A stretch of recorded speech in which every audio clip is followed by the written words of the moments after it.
Buenos días, hermanos, hermanas. Aprovechamos como cada domingo de saludar a todos quienes nos ven a través de la página en internet www.iglesiacristianalaserena.cl.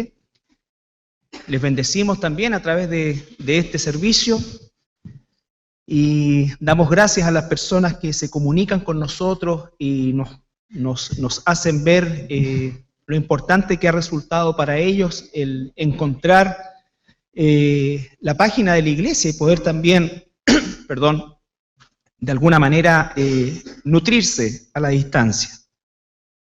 El día de hoy vamos a continuar con nuestro estudio que comenzamos ya hace dos domingos atrás, que lo titulamos Conociendo a Dios, y está basado en el Evangelio de Juan, capítulo 17, versículo 3, un pasaje que yo espero que todos nosotros memoricemos, ¿no es cierto?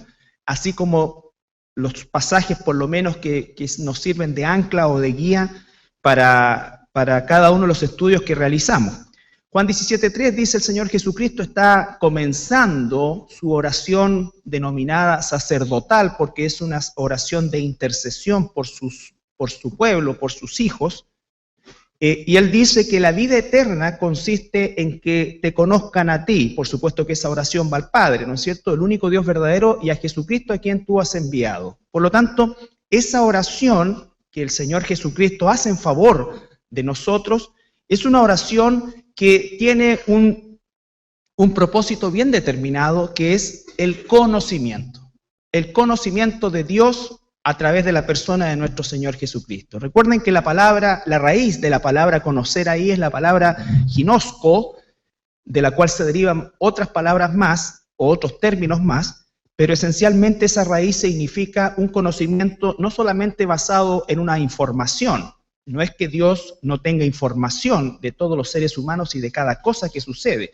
Dice la Escritura que no cae un pajarito al suelo sin que el Señor lo sepa. Por lo tanto, no es un tema solamente, o no es un tema de información, sino que es un tema de relación. La palabra ginosco, o la raíz ginosco, habla de una relación íntima, una relación que uno escoge. Escoge Dios tener una relación de intimidad con sus hijos. Esa es la palabra ginosco.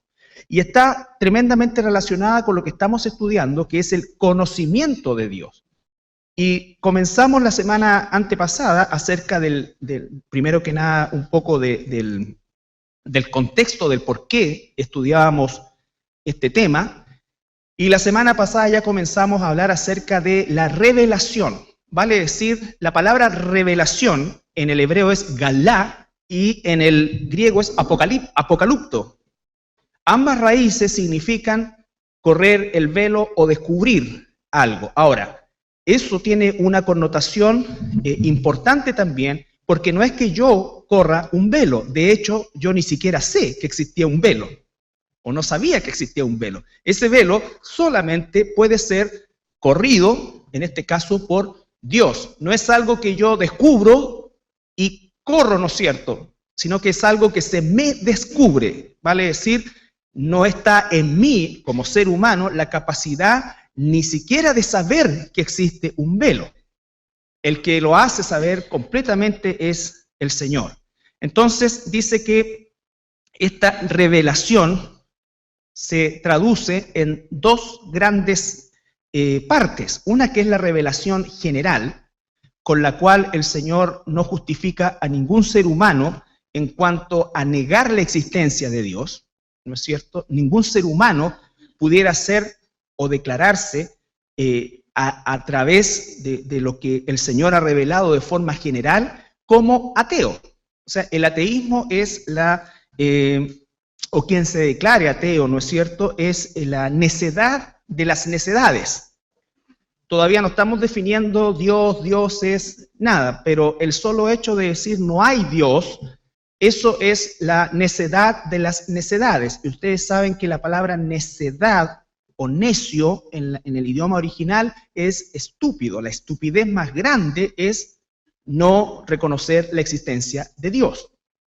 Entonces, ¿por qué? Porque dice que la naturaleza, la creación, nos habla de la existencia de un creador La conciencia nos habla de una ley moral que, aunque nosotros nunca hubiésemos recibido ningún tipo de decálogo o información al respecto, nuestra conciencia nos aprueba o nos acusa respecto a nuestras propias acciones. Y esa es una realidad en todas las culturas humanas.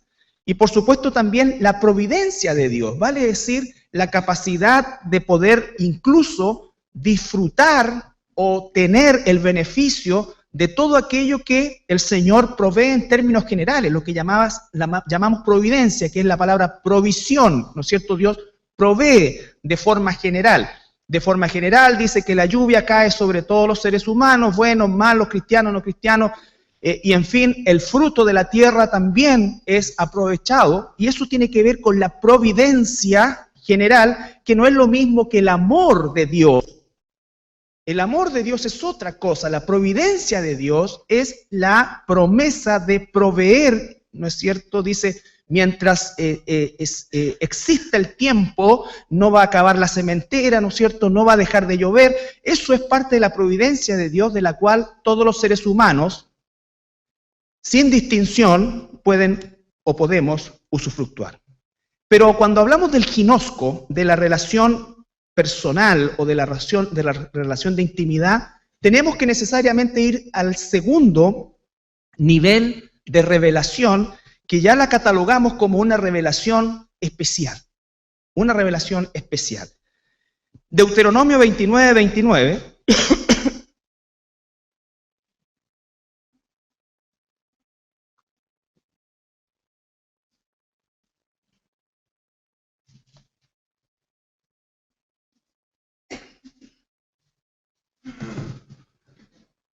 La revelación especial, Deuteronomio 29, 29.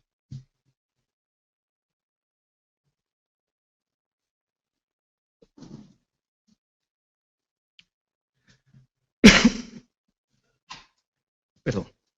Las cosas secretas pertenecen a Jehová nuestro Dios, mas las reveladas son para nosotros y para nuestros hijos, para siempre, para que cumplamos todas las palabras de esta ley. Recuerden que el contexto inmediato de este pasaje de Deuteronomio es la nación de Israel, pueblo de Dios, ¿no es cierto? En ese entonces, Dios trabajando en el pueblo de Dios, llamado Israel, y aquí está diciendo Moisés que las cosas secretas. Y comenzamos nosotros a esculpir un nuevo concepto en relación a la revelación especial. La revelación especial de Dios no es una revelación total de Dios. Dios no se puede revelar totalmente. De hecho, la vida eterna dice consiste en que te conozcan. O sea, está hablando de eternidad asociado a conocimiento. ¿Por qué? Porque Dios, dentro de sus atributos, es eterno.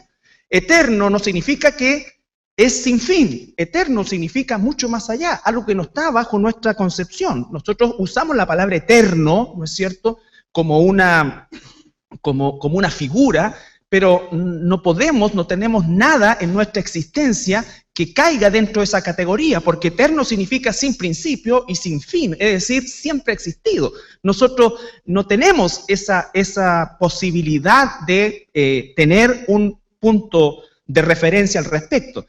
Y por supuesto que la revelación de Dios no es total, pero sí es suficiente. La revelación es suficiente y comenzamos a hablar nosotros de la suficiencia de la Escritura. La Escritura es suficiente para que Dios se dé a conocer a nosotros en cuanto a lo que es la revelación especial.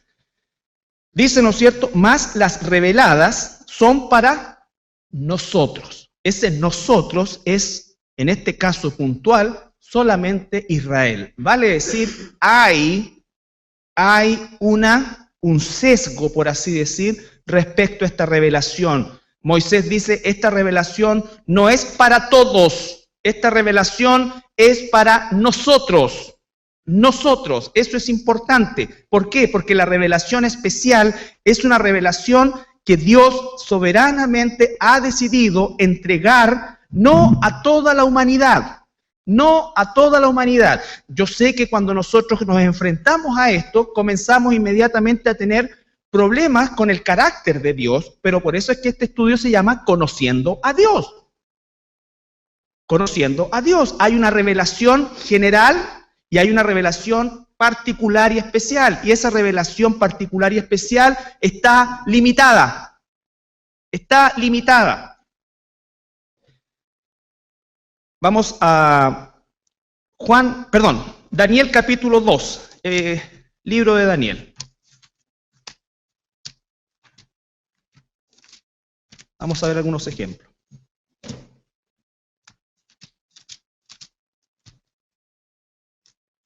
Ustedes saben, el capítulo 2 de Daniel trata acerca de este sueño que tuvo Nabucodonosor, en el cual se sintió muy consternado y comenzó a llamar a todos los, entre comillas, sabios, magos, videntes, ¿no es cierto? La Yolanda Sultana, Pedro Ángel, Juan Pérez, todos estos que ustedes ven en la mañana, ¿no es cierto?, en los matinales.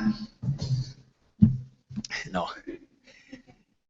Y ninguno le acertó. ¿Y qué es lo que querían ellos? Entonces, lo que ellos querían era, imagínense, querían que Nabucodonosor les contara el sueño para poder engrupírselo. Y Nabucodonosor dice, no, ustedes tienen que revelarme el sueño y el significado del sueño.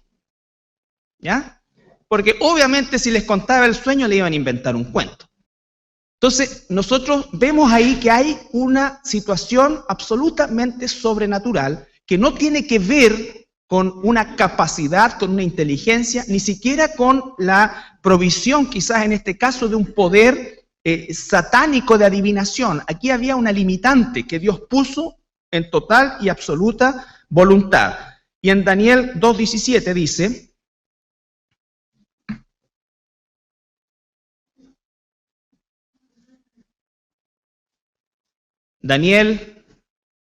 Nabucodonosor, ¿no es cierto?, se enojó y iba a mandar a matar a todos los sabios, donde caía también, recuerden ustedes, Daniel. Dice, luego se fue Daniel a su casa e hizo saber lo que había a Ananías, Misael y Azarías, sus compañeros. Fíjense bien, todo está circunscrito dentro del pueblo de Dios. Daniel no pidió oración a nadie más que a los que eran pueblo de Dios, sus hermanos.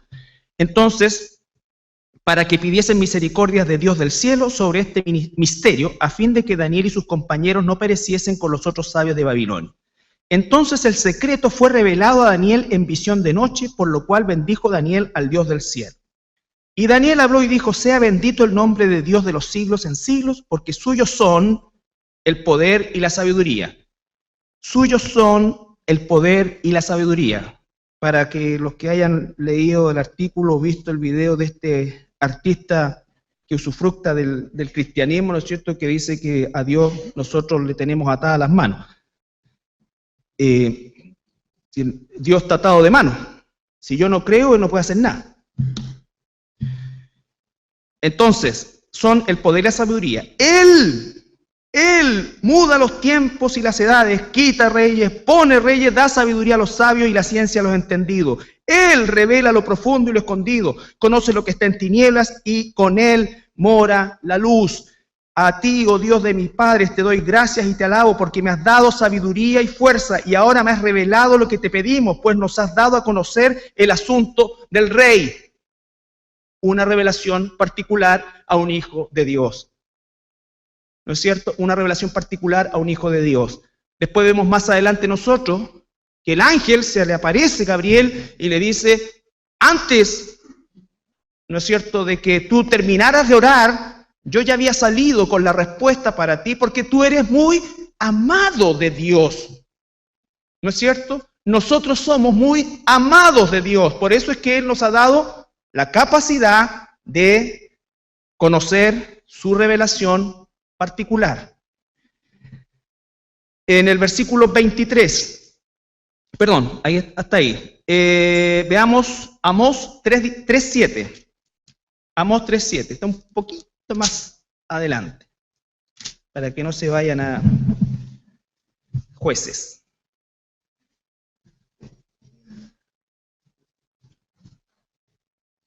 Amós 3:7.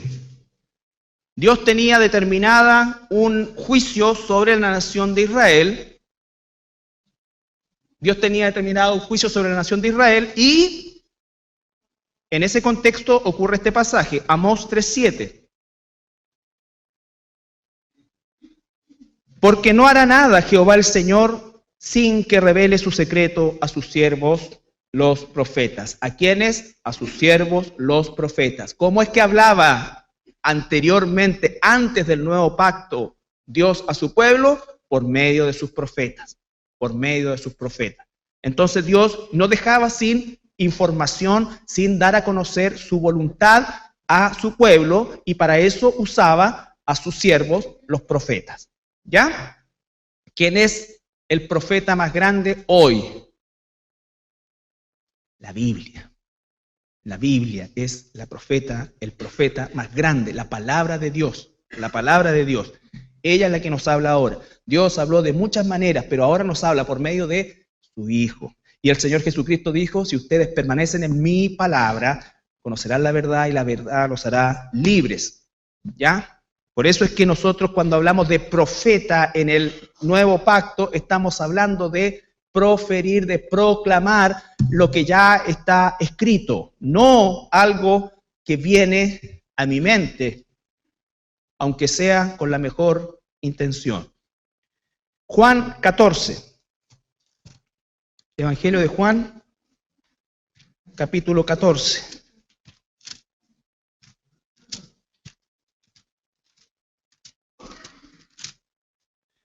Hay tres aspectos que nosotros tenemos que considerar en relación a esta revelación especial.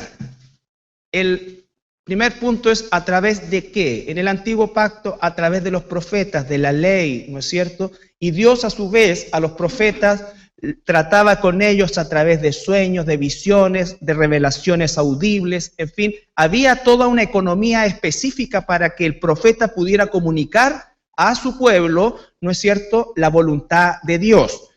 ¿Qué pasa ahora cuando nosotros estamos hablando del Nuevo Testamento? Dice que la Biblia, la palabra de Dios, por eso es que el apóstol Pablo dice de todos los dones, siempre el mejor es el de profeta, pero en el sentido de proclamar y enseñar la verdad de Dios.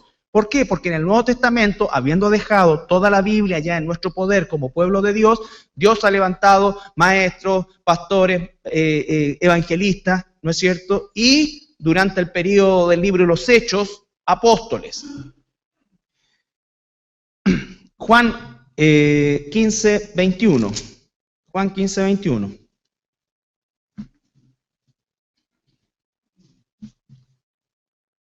Desde el versículo 18. Perdón, 14, 21. 14, eso es. 14 del versículo 15 al 21. Bien. Si me amáis, dice el Señor Jesucristo, guardad mis mandamientos. Y yo rogaré al Padre y os dará otro consolador para que esté con vosotros para siempre. El Espíritu de verdad al cual el mundo, escucha bien, al cual el mundo no puede recibir. ¿Se dan cuenta de la palabra mundo? La vamos a estudiar los días miércoles también. La palabra mundo. Por una parte dice ama al mundo, pero por acá dice que el mundo no puede recibir esto. ¿Cómo entonces que amo al mundo, pero no le entrego la posibilidad de conocer el Espíritu Santo? No es una controversia, no es una contradicción. Hay que entenderlo en el contexto. El Espíritu de verdad, al cual el mundo no puede recibir porque no le ve ni le conoce. Pero vosotros le conocéis porque mora con vosotros y estará en vosotros. No os dejaré huérfanos, vendré a vosotros. Todavía un poco y el mundo no me verá más, pero vosotros me veréis porque yo vivo y vosotros también viviréis. En aquel día vosotros conoceréis que yo estoy en mi Padre y vosotros en mí y yo en vosotros. El que tiene mis mandamientos y los guarda, ese es el que me ama. Y el que me ama será amado por mi Padre y yo le amaré y me manifestaré a él. Todo es en un contexto limitado desde el punto de vista de que no es una revelación para todos. Dice que el mundo no la va a conocer, no la va a ver, pero ellos, nosotros, sí sabremos porque el Espíritu Santo mora en nosotros. Si el Espíritu Santo, dijimos, no mora en nosotros, es imposible que alguien pueda siquiera conocer que existe un velo. Conocer que existe un velo. Vosotros le conoceréis porque mora con vosotros y estará con vosotros. Versículo 19, el mundo no me verá más, pero vosotros me veréis, porque yo vivo, vosotros también viviréis. En aquel día vosotros conoceréis que yo estoy en mi Padre, y vosotros en mí, y yo en vosotros. El que tiene mis mandamientos y los guarda, ese es el que me ama. Y el que me ama será amado por mi Padre. Pero ¿cómo es que yo tengo los mandamientos de Dios? Si el Padre me los da a conocer. Mateo 11. 11, 25 al 27.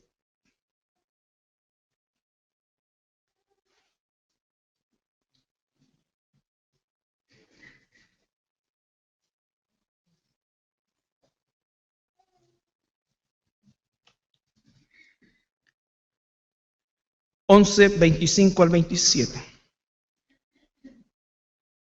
En aquel tiempo, respondiendo Jesús, dijo: Te alabo, Padre, por Señor del cielo y de la tierra, porque escondiste estas cosas de los sabios y de los entendidos y las revelaste a los niños.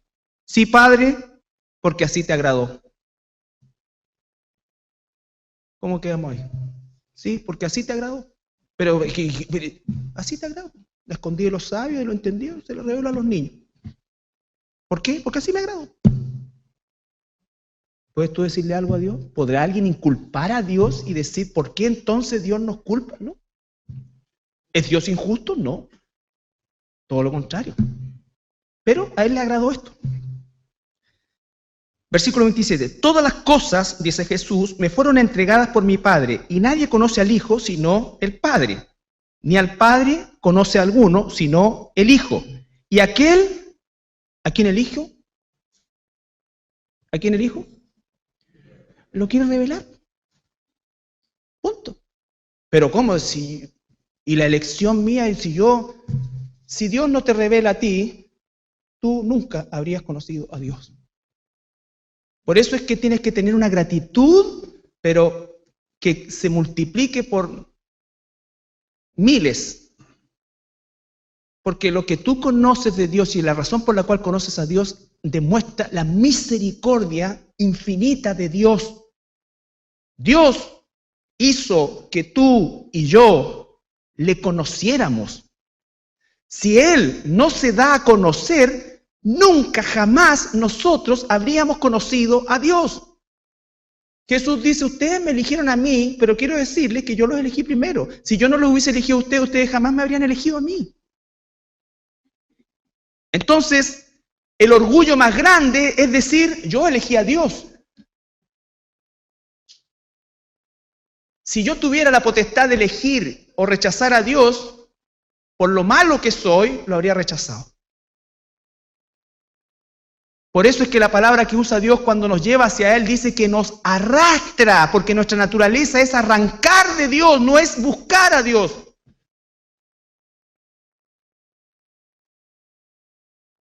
Si Jesús bajara al infierno a ver a todas las almas que están perdidas, le cerraría la puerta en la cara, a pesar de que se están quemando, porque es la maldad del ser humano.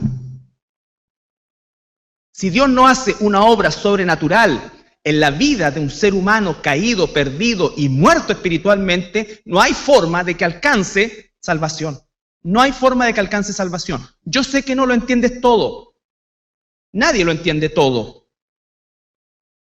Pero la Biblia nos habla de una soberanía absoluta de Dios. Si tú le preguntas a cualquier persona, ¿no es cierto? ¿Cómo es que tú llegaste a convertirte al Señor? Por gracia de Dios.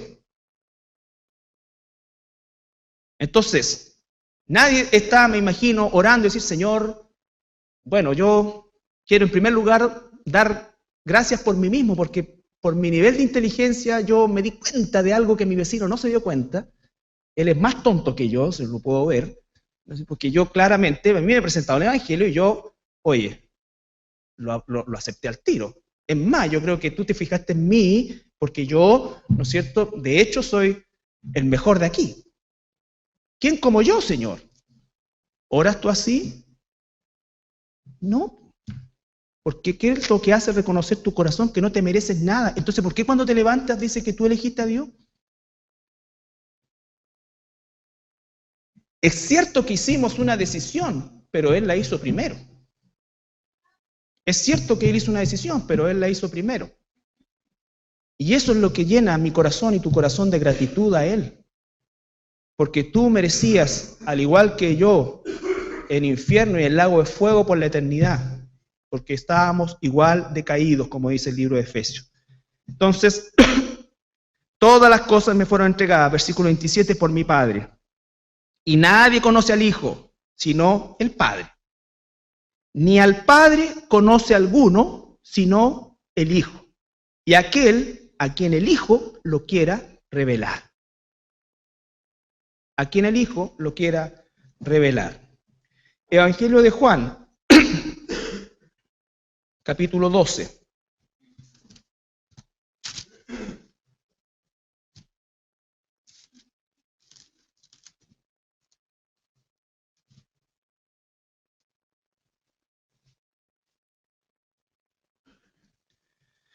Versículo 37.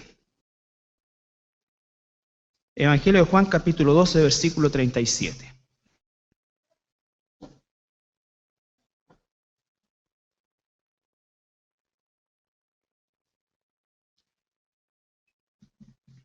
Se está refiriendo a los milagros que Jesús había hecho delante de los fariseos. Pero a pesar de que había hecho tantas señales delante de ellos, no creían en Él. Fíjense bien, a pesar de que Jesús había hecho tantas señales, dice, no creían en Él. Para que se cumpliese la palabra del profeta Isaías. O sea que el que no creyeran era parte del plan de Dios. Que dijo, Señor, ¿quién ha creído a nuestro anuncio? ¿Y a quién se ha revelado el brazo del Señor? Por esto no podían creer, porque también dijo Isaías, cegó los ojos de ellos y endureció su corazón, para que no vean con los ojos y no entiendan con el corazón y se conviertan y yo los sane. Pregunta, ¿cuándo se determinó que estos fariseos no creyeran? Estaba profetizado. Jesús estaba cumpliendo una profecía escrita. De ellos, 875 años antes, Isaías escribió lo que iba a pasar en ese momento. Entonces no entendemos todo, pero no podemos nosotros limitar o bajar el estándar de la soberanía de Dios.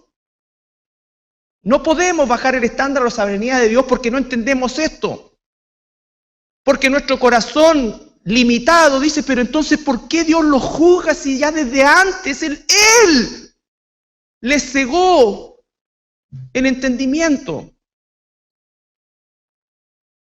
La pregunta no es esa, la pregunta es ¿por qué a mí me corrió el velo si yo no me merecía que me lo corriera?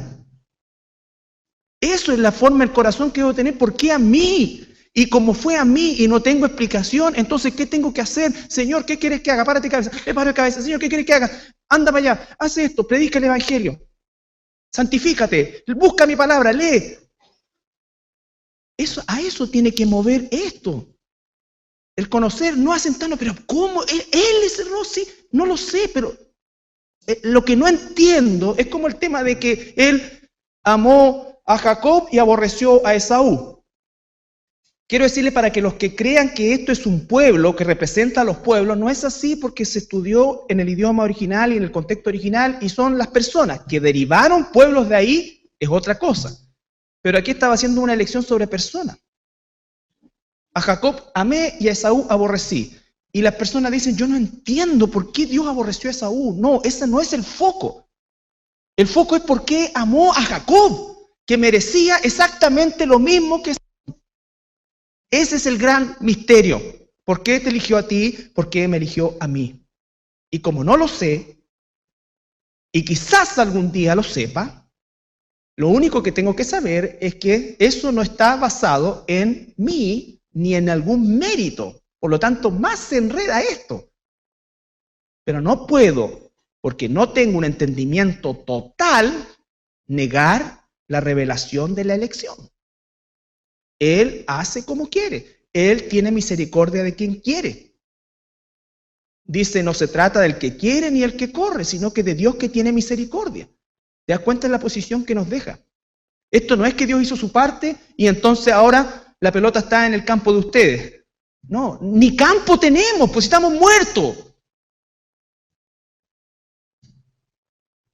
Entonces dice él que él cegó el entendimiento. La revelación especial es un acto sobrenatural de la soberanía y de la gracia de Dios.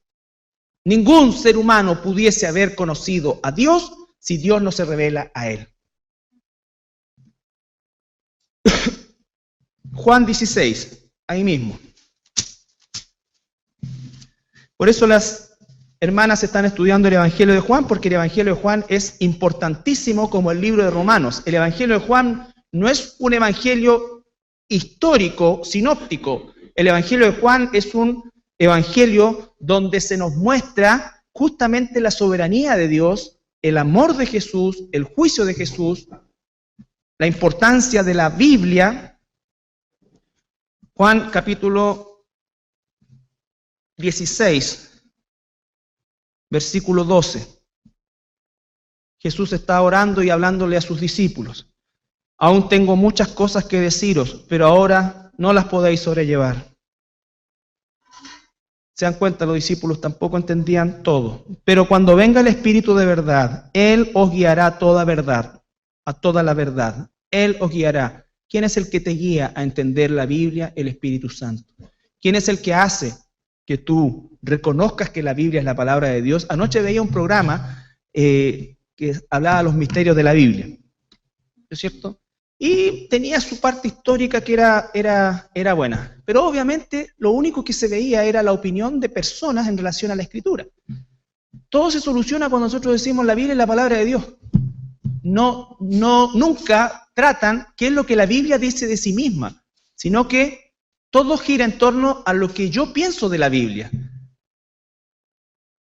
Lo que uno tiene que tomar es lo que la Biblia dice de sí misma. La Biblia dice que es la palabra de Dios, y la palabra de Dios es infalible, es inerrante. Pero cuando venga el Espíritu de verdad, Él os guiará a toda verdad, porque no hablará de su propia cuenta, sino que hablará todo lo que oyere y os hará saber las cosas que habrán de venir. Él me glorificará porque tomará de lo mío y os lo hará saber. Todo lo que tiene el Padre es mío, y por eso dije que tomará de lo mío y os lo hará saber. Entonces el Espíritu Santo nos guía a la verdad de Dios. Por eso es que una persona sin el Espíritu Santo nunca va a poder realmente entender la palabra de Dios, ni Dios se va a revelar por medio de su palabra, y van a encontrarla llena de contradicciones, y van a encontrarla mil cosas.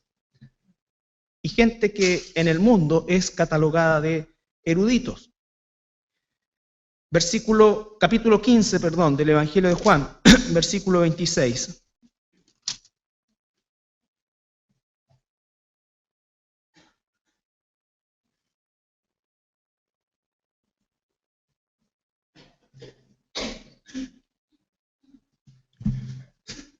Pero cuando venga el Consolador, a quien yo os enviaré del Padre, el Espíritu de verdad, el cual procede del Padre, Él dará testimonio de mí.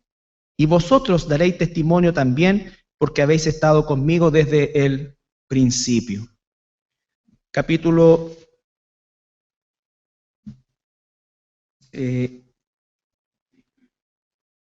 15, versículo 16 y 17. No me elegisteis vosotros a mí, sino que yo os elegí a vosotros y os he puesto para que vayáis y llevéis fruto. Y vuestro fruto permanezca, para que todo lo que pidiereis al Padre en mi nombre os lo dé. Esto os mando, que os améis unos a otros. No me elegisteis vosotros a mí, sino que yo os elegí a vosotros. Y Él dice entonces que nos ha tomado para que demos fruto. Por eso es que dice también, por los frutos se conoce. Yo no necesito ver tu corazón, de hecho no puedo ver tu corazón, tú no puedes ver mi corazón, y nosotros hoy día hemos llevado eso a un extremo pernicido, de decir, no juzgues porque tú no sabes que aunque yo vivo como pagano, ¿no es cierto?, en el fondo de mi corazón yo amo al Señor. No, ese es el juicio que el Señor dice que hagamos, el discernimiento, tiene que ver con el fruto. Tú me puedes decir a mí que amas al Señor y yo no tengo por qué no creerte, porque es algo que dices que está en tu corazón y yo no veo tu corazón. Y bien decimos cuando decimos que el Señor ve el corazón, pero a nosotros como pueblo de Dios, para mantenernos y cuidarnos, nos dice que miremos los frutos de las personas, porque no todo el que me dice Señor, Señor entrará al reino de los cielos. Entonces, ¿cómo es que nosotros diferenciamos eso y cómo es que podemos separar el trigo de la cizaña y cómo es que podemos realmente nosotros mantener la paz y la salud espiritual de una iglesia? No la natural situación, ¿no es cierto?, de tener conflictos en una iglesia que los van a ver, diferencias y todo eso, pero otra cosa es cuando nosotros doctrinalmente encontramos una concepción errada y equivocada, ¿no es cierto?, y tenemos personas que se llaman cristianos y desprecian las cosas de Dios, pero dicen que ellos aman a Dios. Desprecian las cosas de Dios. Despreciar las cosas de Dios no significa decir con la boca, ¿sabes qué? La Biblia no me importa, la iglesia no me importa, los hermanos no me importa. No. ¿Qué necesitamos nosotros? Solamente ver su vida. Si no está en ningún lugar y se llama cristiano, si no tiene ninguna relación con la palabra y se llama cristiano, si le carga estar con sus hermanos y se llama cristiano. Dios nos la puso difícil. Dijo, ustedes tienen que amarse unos a otros, porque a veces es más fácil amar a alguien de afuera que de adentro.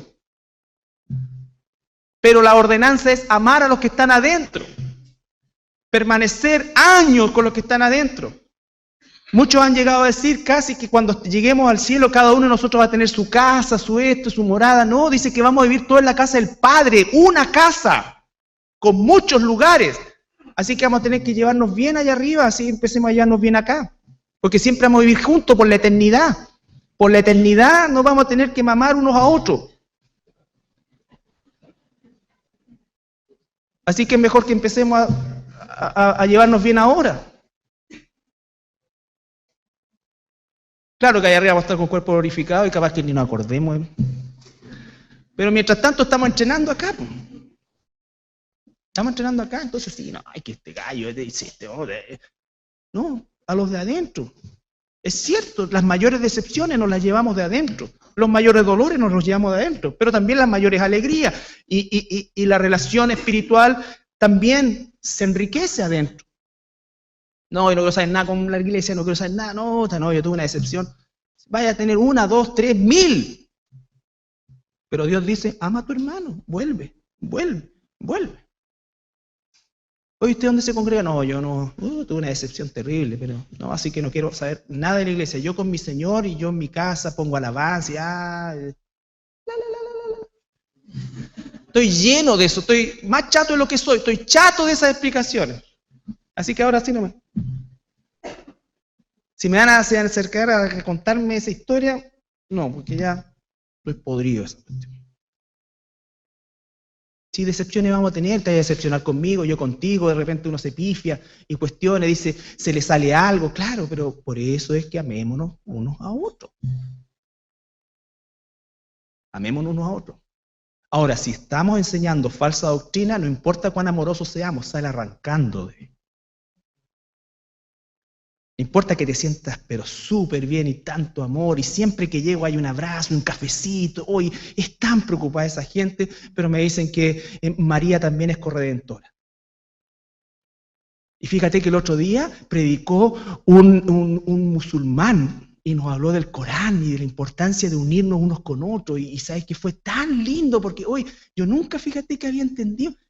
Sale arrancando de ahí está el diablo en todo su esplendor, disfrazado como ángel de luz. No crean ustedes que el diablo se va a subir al púlpito como un monstruo, se va a subir como algo que te va a llegar y te va a emocionar. ¿Pero por qué tú sabes eso? Porque Dios se ha revelado a ti. ¿Por qué la gente no sabe eso? Porque Dios no les ha revelado que eso es Satanás. Que eso es Satanás. Terminando, Romanos 8, 9.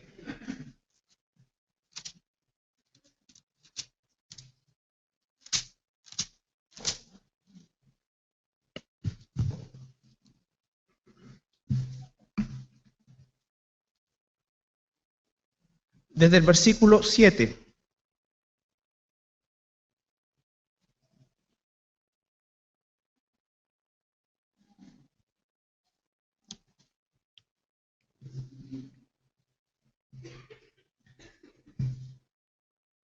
por si acaso, el musulmán que diga que es un musulmán moderado, ¿ya? Y que los otros son los... Ese es un apóstata de los musulmanes. Es como el Jesús Adrián Romero de los musulmanes. No, porque el verdadero musulmán, el que es pegado al Corán, te odia. Y si no te sometes, te tiene que matar. La palabra Islam significa sometimiento. Y si no se someten, ellos no evangelizan, ellos someten. Esa es la política en su mente. Y si tú no sometes, eres un infiel. Y ser un infiel tiene que estar muerto. Por eso es que la gente no entiende el conflicto en el Medio Oriente, porque el propósito de los árabes o los palestinos no es la paz, es el exterminio. Por eso es que pueden gastar lo que gasten en negociaciones de paz y lo que ellos quieren es exterminar a Israel y después a todo lo que no sea musulmán, pero quieren partir con la piedra más grande que tiene en el zapato, que es Israel. Ese es el punto. Entonces, métale que ahora que es necesario y salen los grandes analistas políticos y es necesario que haya una comisión que vaya, ¿no es cierto?, mediadores. No entienden, si esto no se trata de mediación, porque el interés es lo que proclamó Gaddafi cuando fundó la OLP.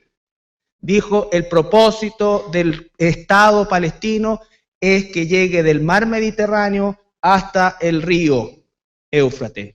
Y todo lo que está entre medio hay que echarlo al mar.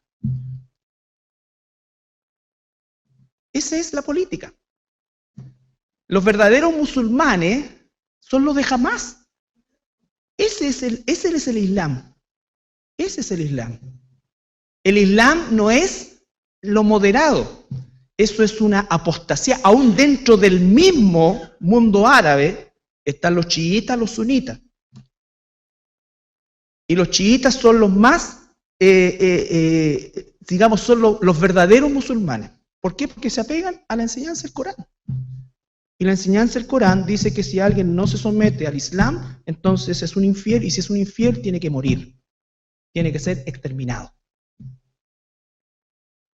Por lo tanto, debemos nosotros tener una visión mucho más profunda de lo que sucede y no salir a decir cualquier cosa, ¿no es cierto?, con respecto a lo que sucede en Medio Oriente, porque lo que sucede en Medio Oriente nos afecta igual a nosotros. Nunca va a haber paz en Medio Oriente, nunca, escucha, nunca va a haber paz en Medio Oriente hasta que el príncipe de paz ponga sus patitas en el monte Nuevo Olivos después de los 7 años de tribulación. Ahí va a haber paz, recién. Es más, esto va a terminar en una guerra peor de lo que nosotros podemos imaginar. Bien, después de ese paréntesis, Romanos 8:7 al 9. Voy a mirar abajo de la camioneta, a lo mejor tengo un paquetito.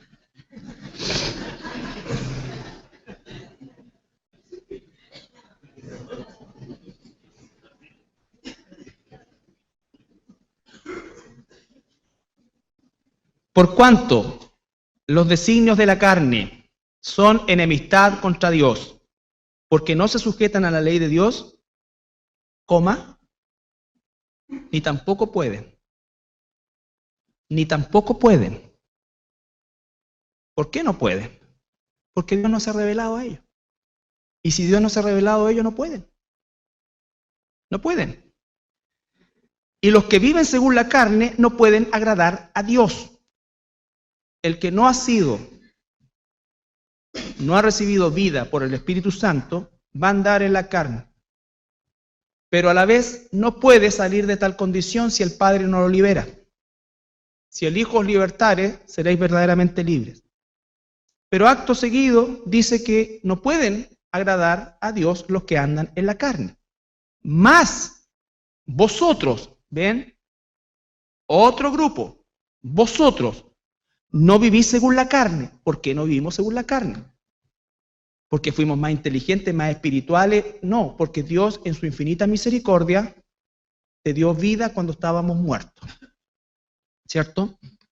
Más vosotros no vivís según la carne, sino según el Espíritu. Si es que el Espíritu de Dios mora en vosotros. ¿Cómo voy a saber si el Espíritu de Dios mora en nosotros, o en vosotros, o en mí? De acuerdo al fruto del Espíritu. de acuerdo al fruto del Espíritu. Y si alguno no tiene el Espíritu de Cristo, no es de él.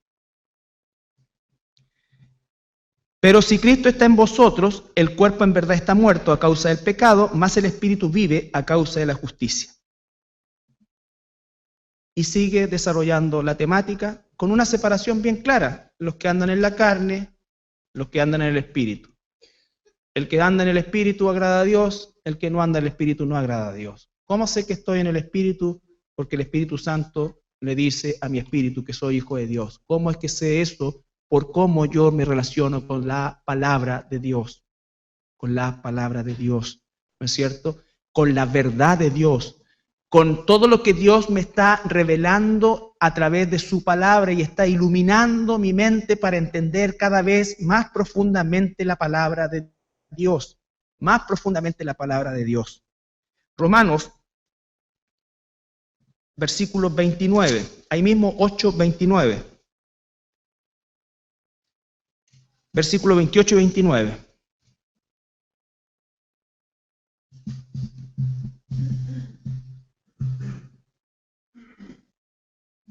Y sabemos que los que aman a Dios, todas las cosas les ayudan a bien, esto es, a los que conforme a su propósito son llamados. Todo depende de Él. Porque a los que antes conoció, ginosco, también los predestinó. Predestinar es prefijar el destino. Por ejemplo, tú saliendo de este lugar ya tienes predestinado que vas a ir a tal parte, ¿no es cierto? Eso es predestinar. Ahora, el caso de nosotros, si Dios quiere, en el caso de Dios, va a ser siempre. Lo que Él predestinó se va a cumplir. No hay accidentes de por medio. Pero a los que antes conoció también los predestinó, ¿para qué? Para que fuesen hechos conforme a la imagen de su Hijo, para que Él sea el primogénito entre muchos hermanos. Versículo 30, y a los que predestinó, a estos también llamó. Y a los que llamó, a estos también justificó. Y a los que justificó, a estos también glorificó. ¿Te das cuenta? A los que llamó, predestinó, a los que predestinó, glorificó. ¿Para qué? Para que fuésemos hechos como su Hijo, semejantes a Jesús. ¿Cuál es el propósito de este llamado? Ser como Jesús. Por eso es que estamos estudiando una y otra vez la santidad, porque dice el Señor, sed santos porque yo soy santo. El tema central de la vida cristiana es la santidad. El propósito que Dios ha determinado para cada uno de nosotros es que seamos como su Hijo. Cuando tú como cristiano te preguntas, ¿cuál es mi propósito? ¿Qué es lo que quiere el Señor que yo haga? La respuesta ya la tienes en la Escritura. Ser como tu Hijo Jesucristo. No, pero es que yo me estoy refiriendo si yo voy a ser pastor, si voy a cantar. Ser como su Hijo. Lo otro va a ir saliendo en el camino si es que a lo mejor quiere que seas nada a los ojos del mundo toda tu vida. O a lo mejor quiere que seas esto, hagas esto, sirvas acá, no lo sé. Pero el servicio no es algo que uno busca, sino algo que se da naturalmente. Por eso es que los dones y talentos o los dones espirituales son revelados de manera personal en el proceso de madurez espiritual. Pero si nosotros renunciamos al proceso de madurez espiritual, nunca jamás vamos a ver nuestro don. Y vamos a confundirnos porque en el fondo, oye, yo era locutor de radio, ¿sabes qué? Y yo creo que tengo voz para pastor. O yo era esto y yo creo que... Aquí tenemos hermanos que fueron en su vida anterior artistas y ni asoman por la alabanza. Porque no necesariamente tus habilidades tienen que ver con tu llamado. A veces sí, pero no siempre. El propósito es que nosotros maduremos en el Señor. Y ahora sí, Romanos 9. Tú y yo tenemos esta revelación especial, que es la palabra de Dios. Esta revelación que Dios nos ha dado porque nos dio vida, estando muertos en delitos y pecados. Esta revelación de la cual Dios privó a los fariseos y sigue privando, ¿no es cierto?, a millones de personas que morirán en sus pecados. Pero no es que Dios los esté condenando, porque ya estaban condenados. La salvación es un regalo de la gracia de Dios. Él va a mostrar su justicia y va a mostrar su gracia. Su gracia en los que salvó, su justicia en los que condenó. ¿Qué es lo que tienes que vivir tú, agradecido toda la vida y buscar la santidad de Dios? Predicar el Evangelio de Jesucristo por si quizás Dios le concede que se arrepientan. Realmente ser y permitir ser transformado por Dios. Por eso es que es un despropósito nosotros hoy día tener prioridades que estén por sobre Dios, por sobre mi relación con Dios. No estoy diciendo que no tengamos actividades que Dios mismo nos permite, porque las va a usar para sus propósitos. El punto es que si Dios no es tu prioridad, tú estás fallando el blanco, estás pecando. Romanos 9. 13. Como está escrito, a Jacob amé, mas a Esaú aborrecí. ¿Qué pues diremos? ¿Que hay injusticia en Dios? En ninguna manera. Pues a Moisés dice, tendré misericordia del que yo tenga misericordia, y me compadeceré del que yo me compadezca. Así que no depende del que quiere, ni del que corre, sino de Dios que tiene misericordia. ¿Por qué leemos esto al terminar? Porque yo quiero que cada uno de nosotros, partiendo por mí, tenga una gratitud mayor por Dios de la que tenía cuando entró. Porque no hay nada en ti ni en mí que nos hiciera merecedores de la gracia de Dios. Nada. Merecíamos exactamente lo mismo que el resto de la humanidad. Él, en su infinita misericordia, te dio vida. Nos dio vida cuando estábamos muertos en delitos y pecados. Por lo tanto, vive una vida consagrada a Dios. No desperdicies tu vida. Procura presentarte como un obrero aprobado. Examina tu vida. Si hay odio, si hay rencor, si hay falta de amor, si hay falta de compromiso, si hay desprecio hacia las cosas de Dios. Si te importa más cualquier cosa antes que Dios. Si es Dios realmente el Señor de tu vida. Porque quiero agradarle. Quiero agradarle. Y para poder agradarle tengo que examinarme permanentemente porque mi naturaleza carnal va a querer lo suyo. Pero bendito sea el Señor que está en nuestra naturaleza espiritual, que es más grande que lo que está afuera. Y esa tiene todo el poder para hacer de mí un instrumento grato a los ojos de Dios. Que Él pueda usarme, que Él pueda realmente glorificarse en mi vida. ¿Por qué? Porque no lo merecía. Yo merecía condenación. Condenación. Yo te pido que, aparte de leer Romano y de estar estudiando tu devocional y la lectura diaria que tenemos con el plan bíblico, ¿no es cierto? Y de todas esas actividades espirituales que realizamos durante el día,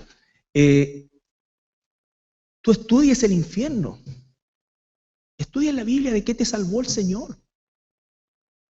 Porque el propósito de eso no es sentirse mejor que los otros. El propósito de eso es tener un corazón más ensanchado de gratitud a Dios. Y después que estudies de lo que te salvó, estudia lo que te ha dado cuando dice Él lo glorificó. ¿Qué significa que nos glorificó? Porque no solamente nos sacó del incendio, sino que además nos dio vida eterna. Vida eterna.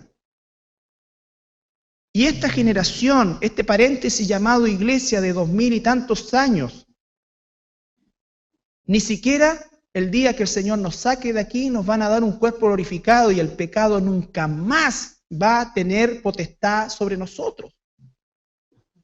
Nunca más. Entonces, ¿cuánta más gratitud? No te quiero ver con la cara de... Mis sueños no se han cumplido. No sé por qué lo que hago no me resulta. Siempre soy el último. Y toda esa dramaturgia, ¿no es cierto?, que nos gusta a nosotros. No, o sea, vean otra vez la vida de nuestros hermanos. Qué importante es honrar a nuestros hermanos que nos antecedieron respecto a su condición. Nosotros somos una generación mimada, por gracia de Dios, pero esa gracia no lo transformemos en desgracia. Yo espero que los que estamos acá, hermanos, tomemos la decisión como hijos de Dios ahora de escudriñar su palabra, de buscarlo a Él y de permitir que el Espíritu Santo haga la obra de santidad en nosotros. Nadie aquí me va a decir, si es cristiano, no, yo nací así y así me voy a morir. Yo creo que te va a ir al infierno. Porque si no hay un cambio en ti, significa que nunca fuiste. Y si nunca fuiste, te vas a ir al infierno. Dios cambia. Es gracia irresistible. Es gracia irresistible. Por lo tanto, una vez más, hemos sido salvados solamente por su gracia. Dios se ha revelado a nosotros solamente por su misericordia. Solamente por su misericordia. Pero hay una revelación especial. Y esa revelación el mundo no la conoce. Dios la ha dispensado por pura gracia a los que Él de antes eligió. ¿Nos ponemos de pie para orar?